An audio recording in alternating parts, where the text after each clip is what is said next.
It's the absolute best reporting and storytelling from Fox 32 Chicago. You gotta see it. Here's what you gotta see. Next, meet the team behind Navy Pier's magical fireworks shows. Our designers, the sky is their canvas. They look at the fireworks as different paints that they pull out and paint the sky with the different effects. Take a ride with the Marine cops that keep the Channel Lakes safe.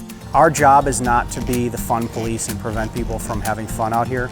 We just want them to do it safely. And we're going behind the scenes at Pixar. I first pitched the idea to everyone about 7 years ago, and it was just a small little concept of what if fire and water could connect. You gotta see it.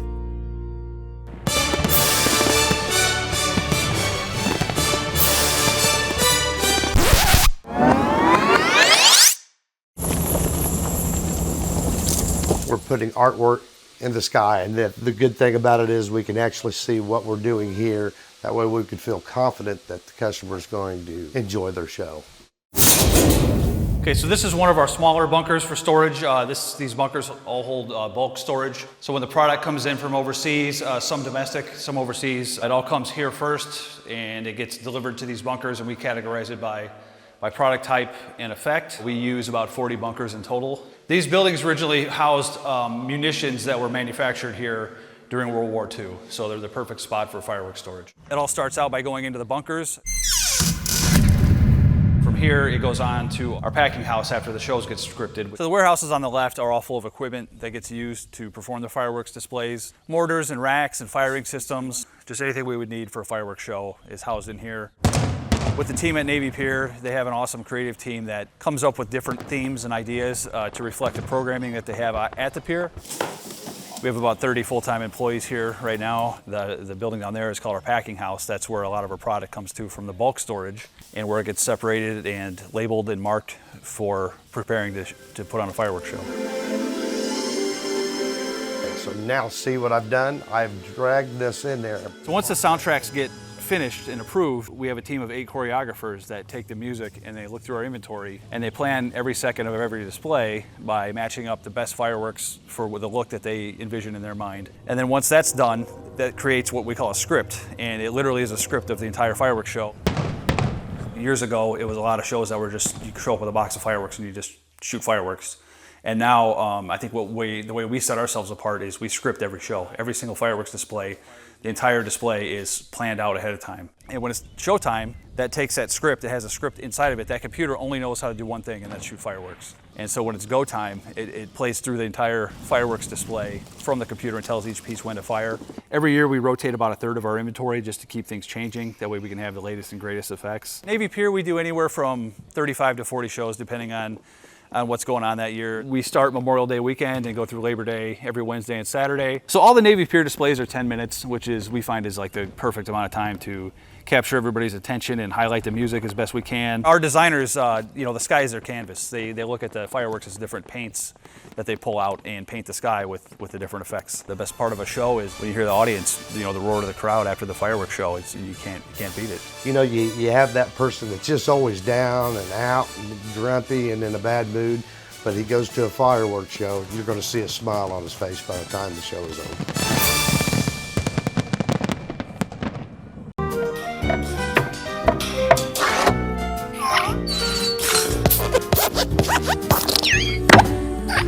The whole reason that we make movies is to connect to people. There's no check mark for us of okay, we've got this age group or anything like that.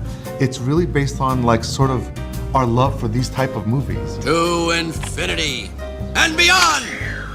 The offices at Pixar belong in some kind of active museum. These geniuses have created the coolest working spaces for themselves. Everything about this place just screams creativity and genius. It's really, really special to be here. My friend Guido, he dreamed to give a real race car a pit stop. Pit stop? Welcome to Jake's Takes on location. We are in Emeryville, California, right outside San Francisco, and we are taking you inside Pixar Animation Studios, the birthplace of some of the greatest animated films of all time. From Toy Story to their newest film, Elemental, some of your greatest childhood memories took their first steps right here, and we're taking you inside.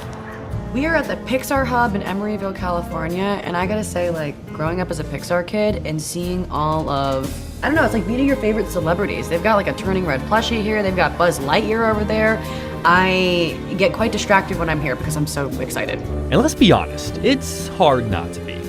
Welcome to Pixar, home of the legendary animation studio. Fish are friends, not food.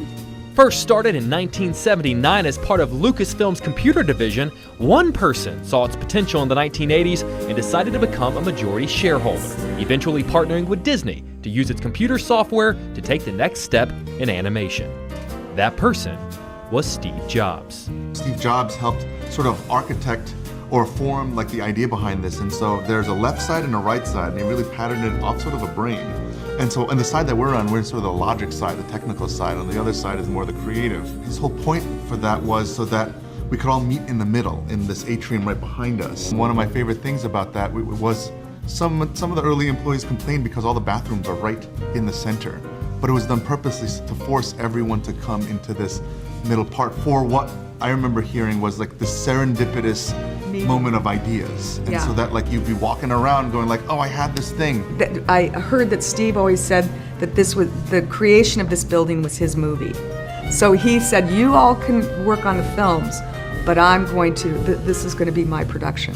After forever changing the course of Hollywood with their first movie, the 1995 smash hit Toy Story, Pixar quickly became a household name.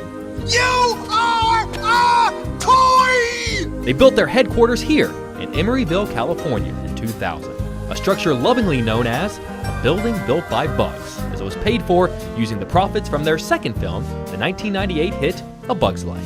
Finally, I'm a beautiful butterfly! Pixar is home to 1,200 employees, and the 220,000 square foot brain is just the centerpiece of the Pixar campus. A campus littered with fun Easter eggs, from hidden characters on the roof, in the walls, it's only a matter of time before I'm discovered, and even on the floor. You are a sad, strange little man. Every square inch of this hideout of happiness is filled with the kind of details that make their movies so special. But at the end of the day, this is a place of work. Work that can take years and years and years. I first pitched the idea to everyone about 7 years ago, and it was just a small little concept of what if fire and water could connect. The average animation film takes about 4 to 5 years. This one took 7, but but that's not unusual. Meaning Up and Coco and Brave all took about 7 to 8 years. But it's an effort that doesn't go unnoticed, and their Hall of Oscars proves that. Pixar is the most successful animation studio in the Academy's Best Animated Feature category, having won the award 11 times. And the films speak for themselves, timeless classics that speak to both children and adults alike. I do think that level of detail and the way they can layer such like, you know, the humor and what everyone connects to like the heart of it. It's really incredible. That's the one thing that never changes, like the feeling that you get watching that like, oh, like Up or Toy Story still has the same profound effect on me. And it's still funny, but in different ways than I remember. No, but that's it though, because I think the kind of messages they push in this are super, super understandable for someone who is 4 years old. But then, you know, once you use your critical thinking skills at maybe 20, you do start to see things, but it's not completely different from when it was a child. You just understand things differently as you grow up and have your own opinions too, you know? So they make those movies for you to grow up with. Yeah. Tucked away in this little corner of California lies a well of wonder. The place where toys and houses take flight. Where both machines and the elements can find love. Where our friends are sometimes monsters and sometimes imaginary. The place where family will always bring you home. This is Pixar. This isn't where dreams come true. This is where dreams come from. Here's what you gotta see. Next, the Chicago animal lover who changed our relationship with pets forever. We built it into a state-of-the-art adoption center where the dogs were not in cages, they're in rooms. Take a ride with the marine cops that keep the Channel Lakes safe. And then they bring their recreational boats out to Lake Michigan, where once you get 2 miles from shore, if it's foggy, you may not see the shore. And get into the groove with Chicago's street musicians. People didn't pay to see you, so you got to get their attention, you know, and you got to play stuff that they recognize and give them a reason to stop and listen. You gotta see it.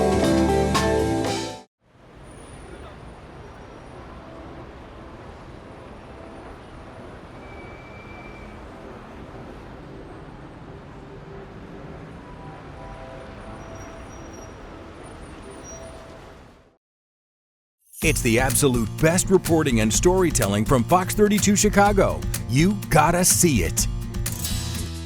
They look at you with such love and trust, and that's what I love. They're so adaptable. You may not know Paula Faceas' name. Here we go, look at you. But you have felt her impact in Chicago. She's taken her love and empathy for pets and transformed it into a remarkable life-saving organization. It really transformed animal welfare all over the country. People were then talking about ways of life-saving instead of just put them down. It was like, no, how do we save them? Which is what our model always was. So successful that over 25 years, she turned Paws Chicago from a scrappy volunteer startup to Jeopardy famous. Are ways that Paws Chicago is able to maintain this 2-word policy, a no-kill policy. Pippin, that's right. Meet Paula Faceas, the devoted Chicago animal lover who changed the nation's relationship with our pets. We wanted this place to be the best, so we went around the country and we looked at shelters and we just took it to another level. Often when you come to these animal shelters, it can be pretty depressing to see these adorable pets in the cages and behind crates. That's not the case here at Paws. They live in suites, and the average pet will be adopted within 3 days. Yes, you can find a forever home. The path to the happy, healthy, and pampered pets you see here at Paws Chicago started 25 years ago with one mother-daughter chat opening Paula's eyes to what it truly means to be humane. My daughter was volunteering at a traditional humane society and came home telling me that all these animals were being killed. It was just really heartbreaking because I'd volunteer in the cat room and the cat would sneeze and the shelter workers would rush up and be like, which cat was it? And I'd kind of hide it because the old way of sheltering, they would euthanize an animal that was sick and all the animals directly exposed to that animal. This is a big humane society in Chicago. How would they be killing animals? Their name defies that because this is a big private agency downtown. What about our animal care and control in Chicago? I went down there, I called my alderman, I said, can I have a tour? He took me down and it was unbelievable. They took me in the back and they showed me the gas chamber and they basically said, there's nothing we can do, there's just so many animals. I said, I'll never sleep a night, I'll never rest until this is exposed. Paula is probably sleeping better now because she took a Chicago that was killing 40,000 shelter pets a year, reduced that number by 90%, and put the nation on notice. No one loves animals like we do in Chicago. So what we really did was rally Chicagoans that love animals to help us. It started in 1997 when Paula put her pet-loving instincts to the test, taking 25 pets from the city pound and getting them in front of the public, showcasing cats and dogs dangerously close to being put to death. And from the very beginning, Paula found the Paws Chicago secret sauce: place adoptable animals huggably close, turn fundraising success into yearly tradition, and get to the root causes putting so many pets on the street. I had 50 calls at my office. People tracked me down. These were people that were like, these were girls that were calling me going, we trap cats at CHA housing projects. Well, I've been volunteering on the street. We love what you did. I want to help you. And we opened our first shelter. Paula and her late husband Peter squeezed every inch of spare space out of buildings they owned before eventually opening the Paws Chicago Adoption Center in Lincoln Park, coming a long way from the Chicago shelters that shocked them into action a quarter century ago. We built it into a state-of-the-art adoption center where the dogs were not in cages, they're in rooms with, air conditioning, heating, music. They get lots of enrichment, which is critical because shelter dogs are very stressed. It wasn't long before offers to help came from all corners, including Chicago's biggest booster, Oprah Winfrey, whose adoption of 2 dogs put Paws Chicago on the map in America. So this is Paula Faceas, the founder of Paws Chicago. It's a no-kill shelter. She rescued these little gals from the pound. They could have been euthanized if they weren't adopted. Can you believe that? I've never seen anything like this, so the animals are not caged at all. No? We want the animals to feel comfortable, and we want the animals to stay healthy. And you can count a genuine rock god as one of her biggest fans. I find that as I go around the world and travel with my band, the Pumpkins, people want to talk to me about Paws, which is incredible. From there, Paws pioneered mobile spay and neuter clinics, offering a low or no-cost solution to Chicago's pet overpopulation problem. The spay-neuter surgery prevents thousands in the future. It turned out to be so successful, a Stanford economics professor volunteered to study it after he adopted 2 Paws cats of his own. It was obvious that there had been a huge change in what was happening in Chicago, and you could really chalk it up to Paws, and there were differential declines happening in the surrender of animals in those parts of the city where Paws had most aggressively targeted their spay-neuter efforts.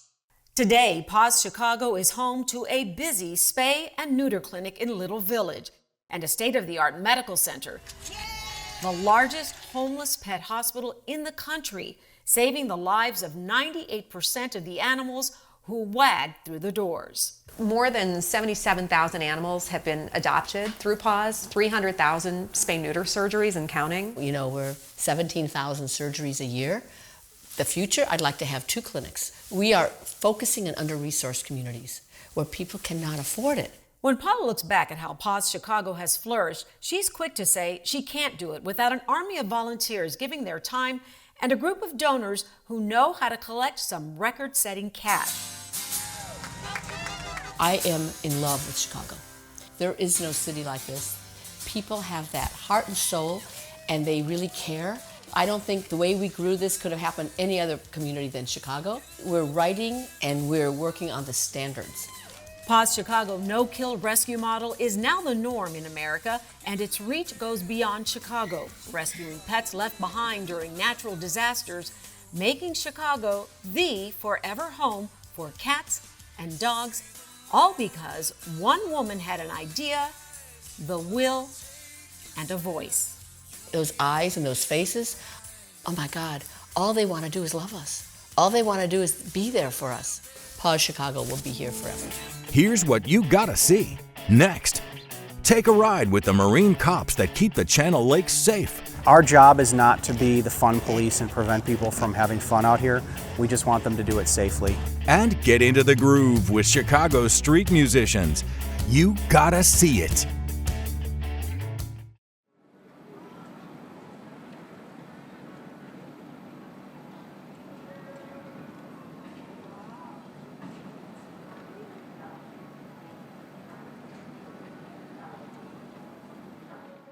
It's the absolute best reporting and storytelling from Fox 32 Chicago. You gotta see it. Music is our life. Probably the majority of my day is devoted to music. We got together and we started playing, and we kind of played the songs that we knew, and then we just went from there.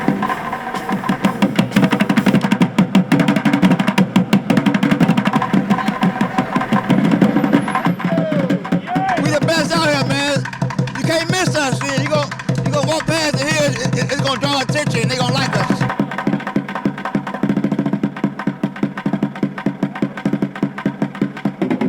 It took us almost 2 years to learn it, but like we come down here for like 9 to 5, like a real job.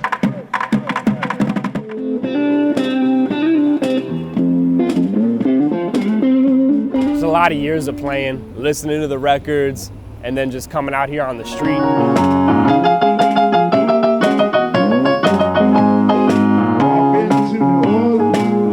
So many hours, and then if you do that over so many years, the returns compound. Well, people didn't pay to see you, so you got to get their attention, you know, and you got to play stuff that they recognize and give them a reason to stop and listen.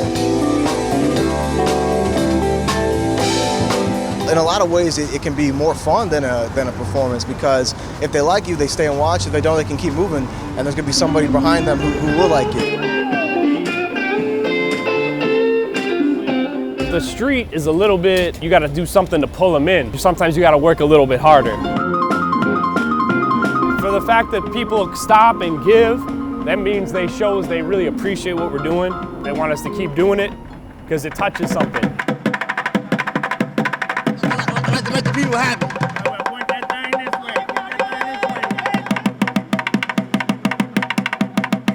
It's the best feeling in the world to get, like, you know, strangers on the street excited and happy. You know, when they hear a song they like, they sing along, they dance.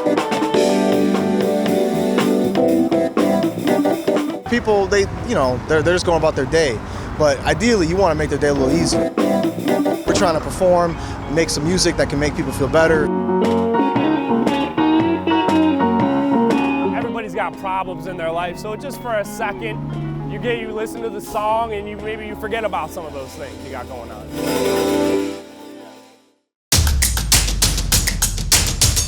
The busiest inland body of water in the United States is the Lake of the Ozarks. The Chain of Lakes area is the second busiest inland body of water.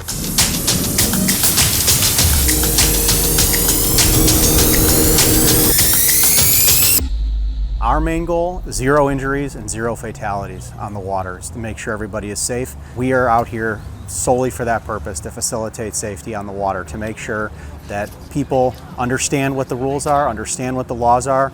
If we have to write a ticket or make an arrest, we're going to do that, but our primary goal is to make sure everybody is safe. Hello, how you doing today? Just hang out right there. We're going to come to you, okay?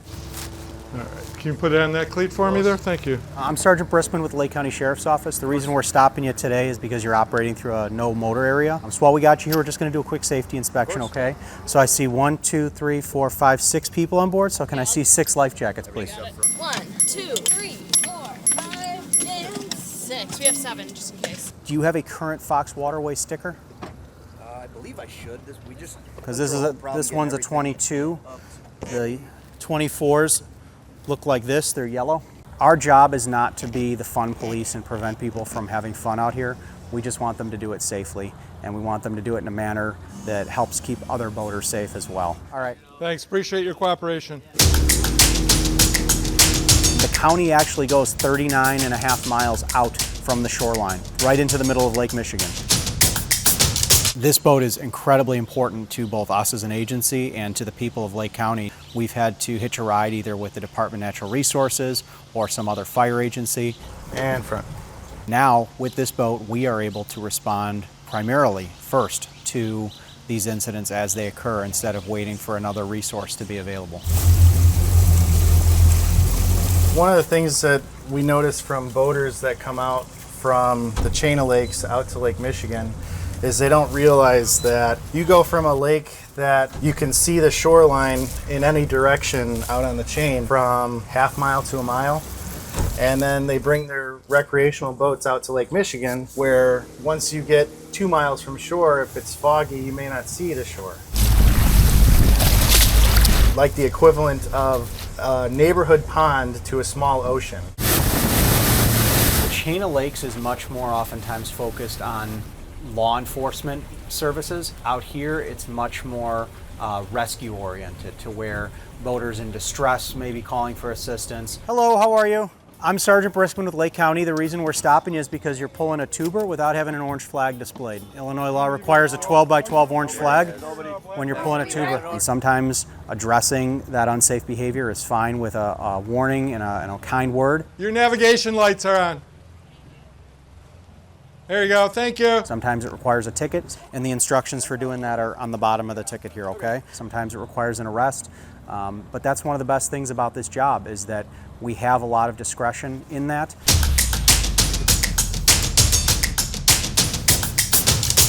We are mostly here to educate the boating public and to make sure they understand what's required to keep them safe.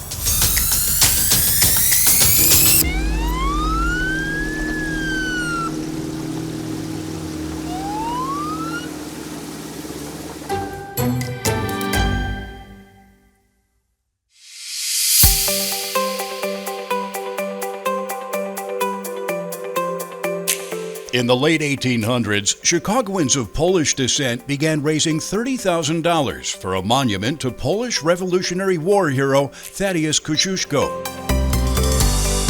After arriving in America in 1776, Kosciuszko joined the Continental Army. A skilled engineer, he made significant contributions to the war by designing fortifications for several strategic locations such as Philadelphia, West Point, and Saratoga. In 1904, more than 50,000 Polish Americans gathered in Humboldt Park for the monument's dedication. In the mid-1970s, the Chicago Park District removed the statue when a nearby ball field was enlarged and relocated the monument to the newly renamed Solidarity Drive on Northerly Island.